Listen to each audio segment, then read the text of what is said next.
Washington's offense must remain explosive in the big house.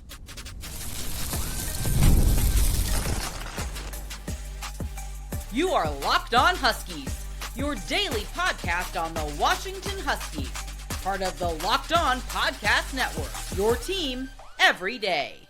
Welcome back into another edition of the Locked On Huskies podcast. I'm Roman Tomashoff. I'm the site editor with Huskies Wire. Thank you for making this your first watch or first listen of the day, as we are part of the Locked On Podcast Network, your team every day. And today's episode is brought to you by FanDuel. Right now, new customers can bet just $5, and if your bet wins, you'll get $300 in bonus bets to use across the app. Download the app today. And just a quick reminder for all you everydayers out there, wherever you're getting this podcast, YouTube, Spotify, Apple Music, Amazon Music, wherever that might be, make sure to click that subscribe button, click that little bell as well, so you never miss when we post a new show. Plus, if you're on the audio-only side of things, please make sure to leave us a 5-star review, as it does help the show out a lot. Now, I got a really fun show coming at all you everydayers out there. I got a lot of defensive talk I want to get to. Got a really great question about linebacker and what the rotation at that position might look like moving forward, especially with the Jacob Manu redshirt thing, how all that might affect it as well. So get to that later on in the show. I also want to talk a lot about Washington's secondary in this game, because it has been under fire a lot recently, and this is a game where the Huskies on the back end of the defense need to show up and make some big-time plays. But speaking of big-time plays, nobody does that better than Washington's trio of offensive superstars in quarterback Demond Williams, running back Jonah Coleman, and wide receiver Denzel Boston. And this game against Michigan is one that I'm really interested in, because I talked a lot earlier in the week about some of the injuries that Washington has been dealing with along the offensive line. And I look at Washington's trio of playmakers, with or without the offensive line health questions, whatever you want to say with that. I think that this trio of guys has proven that they can make plays with the best in the country. And we've seen that. We saw what Demond Williams did last week, where he's just racked up awards, from Big Ten Offensive Player of the Week to Maxwell Award Player of the Week, Davey O'Brien, co-national quarterback of the week. So we've seen how tremendous he's been. And this Michigan defense is good. I want to make sure I give it its flowers, because it is a good defense, but it is not the same level of elite defense that it has been in previous years with guys like Mason Graham, Kenneth Grant, Will Johnson, whoever it is you want to say. Those guys are gone. Those guys are in the league now. And there are a lot of players around that unit that I have been really impressed with watching this season. But after, looking at a whole bunch of Michigan's just boards and shows and everything like that, they seem to have some concerns about defensive coordinator Wink Martindale. And I think rightfully so, where you can dive into a lot of these numbers and, on the surface, things are fine. They're solid. They're middle of the road. They're number 8 in the Big Ten in points per game at 18.7. They're 10th in total defense at 317.7 yards per game allowed. They're 10th in third down conversions allowed at 37.6. And that's all, that's all well and good. That is all fine. They still have a defensive line that can get after the quarterback, that can stop the run. They're 5th in the conference in sacks with 15. They're 6th in rushing yards allowed at just over 101. So there are some numbers to point to with this defense and say, this is going to be a big challenge for Washington. There is a reason Michigan is favored by 5.5 points in this game. Shout out to our good friends over at FanDuel for the lines. But I look at this game, and one thing, if Washington is going to be able to walk out of Ann Arbor with a victory, it's because they are doing what they have done best all year, and that's creating explosive plays. Washington is tied with USC with the most in the conference of plays of 20 yards from scrimmage or more, with 44 of them. And this Michigan defense has not done a good job of containing explosive plays. They're 14th in the conference in plays of 20 plus yards from scrimmage allowed, with 24 of them. And this is where, when I look at this matchup, I think they have a lot of talent in the secondary. I think it's going to be a really interesting matchup on the back end with Denzel Boston. But like I've been talking about for a few weeks, as we've continued to wait for the second wide receiver to emerge, I think that Washington has certainly found something with Desmond Roebuck. Watching him has been so much fun, and the fact that he's in the top 25 in the Big Ten in receiving yards this season is a telling sign that he is really starting to break out, and he can't just, see one-on-one coverage in every single play. And Denzel, you can't rotate coverages toward his side and bracket him and do some of these other things as frequently as some opposing defensive coordinators might like, because of these other guys emerging. Raiden Feinsbright has continued to emerge. Decker DeGraff is a guy who's shown up in the receiving game, as has Jonah Coleman. So there are a whole lot of playmakers that Washington has on the back, just out wide in the backfield, whatever it is you want to say, because that's without mentioning a guy like Omari Evans, who's come in and shown that he can stretch the field. Chris Lawson, who this coaching staff was raving about during their Tuesday press conference as just another guy who continues to work himself into the mix, and a guy who was was in line to compete for a starting job before he missed most of fall camp with a couple of minor injuries. So there are so many things to like about what Washington brings to this game, not just from a talent perspective, but from an explosive play perspective, which is where Michigan has struggled the most on defense. And I think with what Jedd Fisch's offense has done so far this year, there's no reason to expect them to change anything up in this game.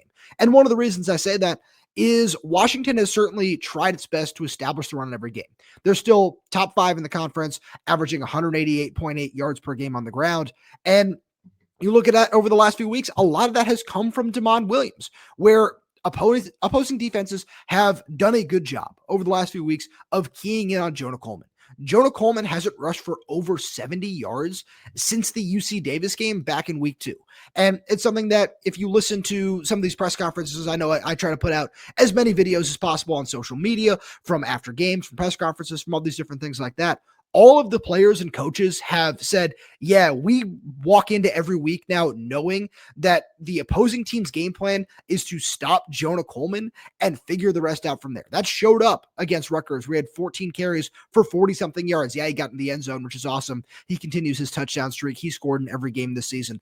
There are a whole lot of things that go into that where you look at what Jonah is seeing, or rather not seeing on the interior. He's getting these heavy boxes, and opposing defenses are doing a good job of rallying and tackling and not letting him do what he does best, which is get into one-on-one situations and force missed tackles with his strength, his balance, his low center of gravity, all of those things that you want to say. And instead, they are letting DeMond Williams get to the outside at different points in time after loading the box. The only team who has been able to contain that effectively so far is Ohio State. And it's because they have the best athletes in the country at linebacker and safety in Sonny Styles, Arvell Reese, Caleb Downs, those kinds of players. And something Jimmy Doherty talked about on Tuesday, saying, when we are getting these looks, we are going to find ways to take advantage of that. We've seen that with some design runs, again, especially against Rutgers. We saw DeMond get to the outside on some of these QB powers and some of these zone reads and some of these other things that are all just design runs to get him into space. And I think Michigan has the talent to be able to stick with DeMond when he does try to get to the edge, but I think DeMond still might have an advantage with his speed where, something I like to reference on the show a lot is whenever you ask Jedd Fisch about DeMond's athleticism, he is very quick to call him the fastest player on the team. And I think that's something that certainly is meaningful, especially when you look at, again, last week when he rushed for 136 yards against Rutgers. It is still very easy for Washington to find ways to create explosive plays on the ground, even against a heavy box, because DeMond does have the speed and the athleticism to beat some of these linebackers and safeties and whoever else might be assigned to spying him, whatever you want to say, to the outside. And I think that this is a game where that needs to show up a lot because you know that this team is going to take shots downfield to Denzel Boston, sometimes in inopportune scenarios, but they're still going to do it. You know that Desmond Roebuck is finding ways to create space over the middle of the field and pick up 10, 12, 14 yards with a couple of yak yards in there as well. So I look at this matchup between Washington's offense and Michigan's defense, and I think that's what it's going to come down to. Washington created 16 explosive plays in this game against Rutgers. I certainly don't expect that to continue against Michigan, but if you can find a way to rack up 6, 7, 8, maybe 9 just in different parts of this game, I think that is something where you can very quickly find yourself at an advantage because Washington has proven they can score quickly. Michigan's passing attack, that offense, it hasn't shown the same quick strike ability through the air, but let's talk about that on the other side of the break because Washington's secondary needs to step up in this game. And we'll get to that right after a message from our good friends over at Supply House. When the opening whistle blows on a new repair, get your crew moving forward with Supply House. Order today and see parts on your doorstep tomorrow. Over 280,000 plumbing, HVAC, and electrical items for the most trusted brands in the business. Their real-time inventory and honest lead times keep you from punting projects while their industry-leading customer service always has your blind side covered. Need parts fast for a project? Supply House has next-day delivery. Talk about a game changer. The part finder tools and 3D schematics can save you hours on jobs where every detail matters. Join the free Trade Master program today and score serious perks like priority shipping, lower prices, and a dedicated support line. Visit supplyhouse.com to sign up for free and use promo code SHCollege5 for 5% off your first order. That's supplyhouse.com. Real people, real service. We've also got a message from our good friends over at FanDuel. The NFL season is here, and FanDuel has an offer you don't want to miss. Right now, new customers can bet just $5 and get $300 in bonus bets if you win. That's right. Pick a bet, put down $5, and if it hits, you'll unlock $300 in bonus bets to use across the app. I love how FanDuel gives me so many ways to play. I've built parlays, tried player props, and even followed the live lines during games. It makes watching football even more exciting when you've got a little something riding on the action. Whether you're a casual fan or love diving into the stats just like I do, FanDuel makes the game day experience so much better. So what are you waiting for? Visit FanDuel.com to download the FanDuel app today and get started. One of the battles I'm most excited to watch in this game is Michigan's rushing attack versus Washington's front seven, because Michigan has been tremendous running the ball this year, picking up over 200 yards a game. They're third in the Big Ten Conference in rushing offense, and Washington's run defense is top 10 in the nation right now. They're number 7, allowing 82.8 yards per game. So that's a matchup I'm really excited to watch, and I wanted to talk about this under the guise of Washington is able to find a little bit of success, stopping Michigan, holding them to 2-3 yard gains on first, second down, whatever, and getting them into 3rd and 6, 3rd and 7, because one of the biggest questions right now in this game is Justice Haynes, where I think Sherrone Moore, I saw him talking about him earlier this week, called him questionable. Leading up to this game, I know in the matchup against USC, they deemed him as probable to return during the matchup. Obviously, he didn't come back into that game, which was a 31-13 loss for Michigan at USC. And it was clear that the offense really changed without him on the field. And yeah, they were already down in that game, and they asked Bryce Underwood to do a lot. And this is my biggest question when it comes to freshman quarterbacks, is how much are you going to be able to process early on? And that was one of the reasons that I really enjoyed what Jedd Fisch's plan was for Damon Williams, was letting him see a little bit each and every week, where it's getting him in different scenarios, getting him ingrained with this or getting him ingrained with that, 1 week at a time, and not overwhelming him. And I'm not saying that Bryce Underwood did look overwhelmed, but I also just think it's just probably one of your best plans for a true freshman quarterback. And one of the reasons I say that is because Washington's secondary hasn't been necessarily stellar this year from a number standpoint. The number 13 in the conference, allowing 235.7 yards per game through the air, but they're facing a passing attack that hasn't necessarily, again, asked Bryce Underwood to win the games for them, where the Wolverines are 12th right now in the Big Ten, just averaging a little bit over 200 yards, 201.7 through the air per game. And Bryce Underwood's touchdown interception ratio this season is 5-2. So again, there isn't necessarily a ton that this unit has been asked to do, and I like their receivers. Donovan McClellan has been really solid this season. Andrew Marsh is a name that Husky fans know well. I like what I've seen from him as a true freshman, where he's 3rd right now among all true freshmen in receiving yards in the Big Ten, behind Tacario Moore and Desmond Roebuck. So it's not like either of those guys have been bad. It's not like any member of this Michigan passing attack has been bad. It just hasn't been asked to do a whole lot this season, in my opinion. And this is a game where, especially if Justice Haynes can't go or is limited in any way, shape, or form, that Bryce Underwood might have to take a lot onto his shoulders for the first time in his young career. And I'm really interested because it's very clear that he has a lot of talent. I know he got a little bit banged up in the third quarter of that USC game too. Remember the NBC cameras show that he was limping a little bit after a sack that he took, I believe it was. So this is a game where I'm really curious what Sherrone Moore is going to ask him to do, and against a UW secondary that has had their struggles, but now seeing a little bit more from Tacario Davis, I think Washington's secondary is going to have an opportunity to make a statement in this game and say, hey, we certainly haven't been playing up to our best so far this season, but there's still a lot of talent on the back end of this defense, and that starts at outside corner with Tacario Davis and Ephesians Prysock. And I think against this duo of receivers that Michigan has on the outside, I would give the advantage to Washington as of right now. And I'm curious to see how some of these matchups are going to work out, which side of the field Tacario Davis might want to play on, if they want him on the more veteran guy in McClellan, or they want him on the talented true freshman on Andrew Marsh. I think that's something that is going to be a really interesting just thought in this game, because Ryan Walters has shown that he can do a good job of confusing even the best young quarterbacks in this country. Look at what happened in the second half against Malik Washington and Maryland a couple of weeks ago. He was able to buckle down and do a good job when Maryland was in some obvious passing scenarios. He did a good job mixing coverages and forcing some bad throws and some incompletions. So I think that Ryan Walters is going to have a really solid game plan coming into this week. It's a matter of executing it. And whether it is just, the standard, we're going to put 5 guys up front, we're going to try to get after you and just ask our guys to play press man coverage on the outside, which again has been a staple of this Ryan Walters defense so far this year.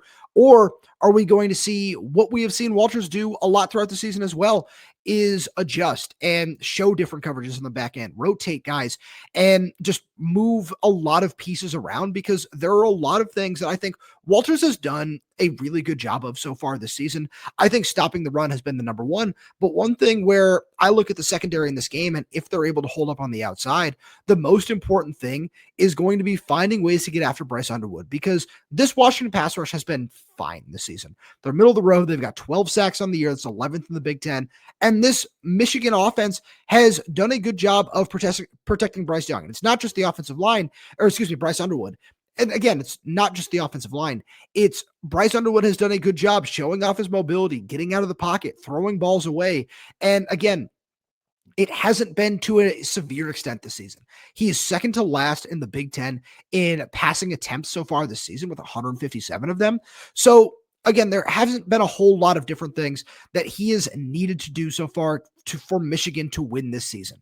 And this is the game where if you are able to not even necessarily win the battle up front, but control the line of scrimmage in any way, shape, or form for an extended period of time and force Bryce Underwood in 3rd and 6, 3rd and 7, 3rd and long scenarios, I want to see what this pass rush can do, because Jedd Fisch talked about it earlier in the week, saying he was really happy with it, saying there's a chance that outside linebacker Zach Durfee is able to return for this game and what he can give you off the edge, combining that with an interior that got 3 sacks against a, albeit bad, Rutgers offensive line, with all of them coming from Bryce Butler, who had 2, Tacario Davis, who had another, all of these guys on the interior. I think that's really important, because as this pass rush continues to grow and as we continue to see some of these guys on the interior break out, I think that this is where we're going to see Washington at its best, is when one of these guys, whoever might be on the field at any given time, can get some form of pressure on the quarterback from the interior. Because I look at a young guy like Bryce Underwood, and there is nothing that throws off any quarterback more than pressure from the interior. And Washington has done a good job getting that in spurts this season. We saw some really high pressure rates early on in the non-conference schedule. We've seen some decent pressure over the last couple of weeks against Maryland as the game wore on, especially in the second half against Rutgers. Jedd Fisch was very quick to point that out during his Monday press conference. So the pass rush has been okay. The sack numbers are not there, but the pass rush and some of the advanced stats and all that has been solid enough to get by. And this game is going to be a different sort of test. And it's not just because Bryce Underwood is a mobile quarterback who can get out of the pocket and can make plays with his legs, but it's because he just isn't necessarily being asked to do as much as some of these other guys in the Big Ten. So if you can hold up on the back end and you can find a way to get some pressure after him, I think Washington is going to be in this game. I don't think this is going to be a very high scoring contest. And I think that Washington's defense is going to be able to turn in one of its better performances of the year, because they have the bodies up front to be able to stop the run. That has shown all throughout the season. They've allowed 100-yard performance on the ground, and that was to Bo Jackson and Ohio State a couple of weeks ago. So this hasn't necessarily been a just huge big play allowed where, you saw that big play against Rutgers and Antoine Raymond on the second play of the game where he broke off a 56-yard run. But after that, Rutgers rushing attack averaged 2.15 yards per carry. So this unit has done a really good job clamping down and defending the run.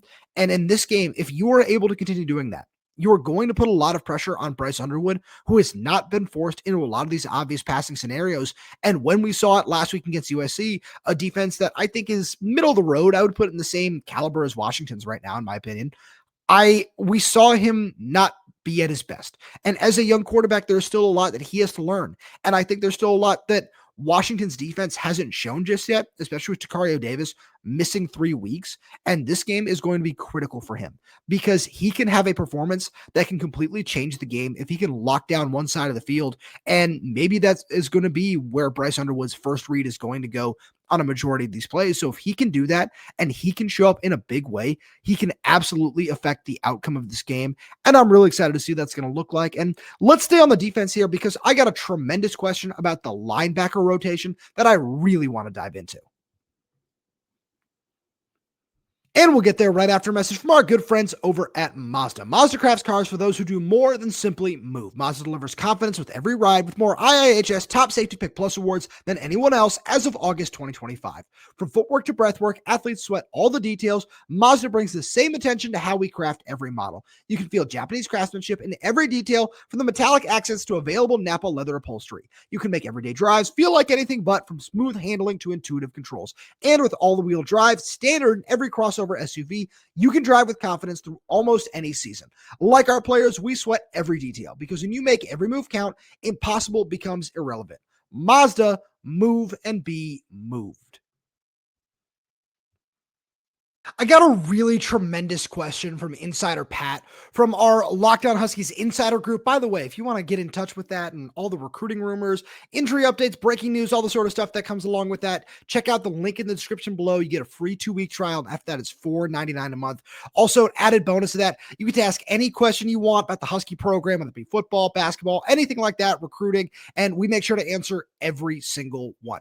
So, Pat's question here is tremendous, because he said, the discussion about linebacker pairings in games where Manu isn't playing was interesting. And he said he'd love to hear the thoughts on whose snap count will diminish to give Zaydrius Rainey-Sale more snaps. And he also asked a little bit later on, how soon is too soon to give ZRS the green dot if he is a plus communicator and coaches say he really knows the playbook? Tremendous question, first of all, Pat. Love this. Made sure to let you know over on the Insider chat as well. But I've been thinking about this for a long time, because I want to spend 60 seconds here talking about the Jacob Manu situation, because as I continue to look into this, I'm really curious to see if Jacob is going to suit up this Saturday against Michigan, because as of right now, Jedd Fisch has made it very clear that Washington is going to redshirt him. So that means that he can only play in 2 more games for the remainder of the regular season, and then any postseason play that Washington might be involved in. So is that going to be this week against Michigan? Is it next week against Illinois? Is it the game against Oregon later in the year? I feel like that one's for certain. So it's more so, what other game are you going to play him in? Honestly, I think it's going to be this week against Michigan. So I'm really curious how this is going to work out, because as it pertains to Pat's question, that's going to be like 4 or 5 weeks off for Manu, which I'm a little torn about how I feel about that. Washington's coaching staff under Kalen DeBoer did this with Giles Jackson a few years ago. So I think it's really interesting. And I think from Jacob Manu's perspective, he absolutely deserves the opportunity to play a full season after coming off a torn ACL. So the way Jedd and his coaching staff are handling it is very interesting. And I certainly stand behind them. And I think it's a really great idea, because Jedd has talked at length about the NIL opportunities that a guy like Jacob, with his personality and everything, would be able to achieve with a full final season of college football, and said that he'd be a team captain, all these other sort of things. So I think that robbing a kid like that, any kid who got injured a little bit later on in the season and doesn't, and had already played in 4 or 5 games and already passed their limit for what a redshirt would be, is certainly frustrating by the NCAA. So I think that if this rule does get overturned and 5 for 5 gets approved at any point in the near future, I think that'd be absolutely fantastic, especially for someone in Jacob's situation. And a tremendous question was posed to Jedd on Monday after the season-ending injury to Drew Aller, if that might speed things up after what happened with the Penn State quarterback. So curious to see how that's going to play out. But the reason that this is a fantastic week to talk about this is because I think that Jacob Manu's other game will be this game against Michigan. So I look at this because they're just such a run-heavy offense. Having a guy like that out there who's just such a tremendous downhill thumper in the run game, who takes on blocks with authority and is able to free up lanes for his teammates to come downhill and make tackles, is a tremendous asset in a game like this. So that would only leave Jacob most likely the Oregon game, unless something happens with the NCAA over the next couple of weeks, which nobody should ever count on, because they're the NCAA, and I certainly have very little faith in them to get this approved in any timely manner, let's say. So I look at what this rotation is going to look like going forward. We saw Anthony Ward take some defensive snaps, but the main linebacker pairing in games that Jacob Manu will not suit up in so far, because we saw it against Rutgers this past week, was Devin Bryant and X-Ray Alexander. Now, those guys are 2 of your top 5 leading tacklers, or 2 of your top 10, with Devin being second with 40, and X has 19 right now, which places him 6th. So I I really like what both these guys bring in terms of run support. I think X-Ray Alexander has been one of the most improved players on the team from the start of the season till now. It's very clear that he's gotten more comfortable as the coaching staff has kind of asked him to play more inside linebacker after he floated between the two positions throughout both spring and fall camp. So I think that's been really helpful for him. Whereas it pertains to Devin, everything he's done in terms of run support has been tremendous. I think he's really made just leaps and bounds. It's very clear that this coaching staff is very high on what he brings to the table too. But with a guy like Zaydrius, you can't keep him off the field for very long because you see it whenever he's on the field. It was 15, 16 snaps, somewhere in that ballpark that he played in Friday's game against Rutgers, his college football debut. And it was so obvious that you can't keep that guy off the field for so much longer. I know I just said that, but it's worth reiterating because some of the things that he was doing, you have to go back and watch the All-22. It's great that we have such a nice view of all that in the press box because there were a couple of snaps where I just keyed in on what he was doing and his drops into pass coverage and everything he's doing in that department is so fluid. And I think that's where we're going to see most of him early on in his college career because Devin and X-Ray, what both those guys have brought against the run is tremendous, and keeping them on the field, I don't want to say as much as possible, but in just a true starting linebacker sort of role, I think is really important right now, where Zaydrius is obviously the future of the position. And I think that this coaching staff is over the moon excited about what he brings to the table and what he could be later on, which is why the green dot question is also tremendous. And I'll get to that before we get out of here. But I think that Zaydrius, if there's one person snaps who I believe he's going to eat into right now, it's Devin Bryant's. And the play that really kind of told me that was the 40-yard wheel route touchdown that Ethan Kaliak-Manis threw to Antoine Raymond, where Devin Bryant is still certainly a talented linebacker, especially in run support, but I think he just has a little bit further of a ways to go when it comes to learning just pass coverage and all the different things that he's asked to do in that department.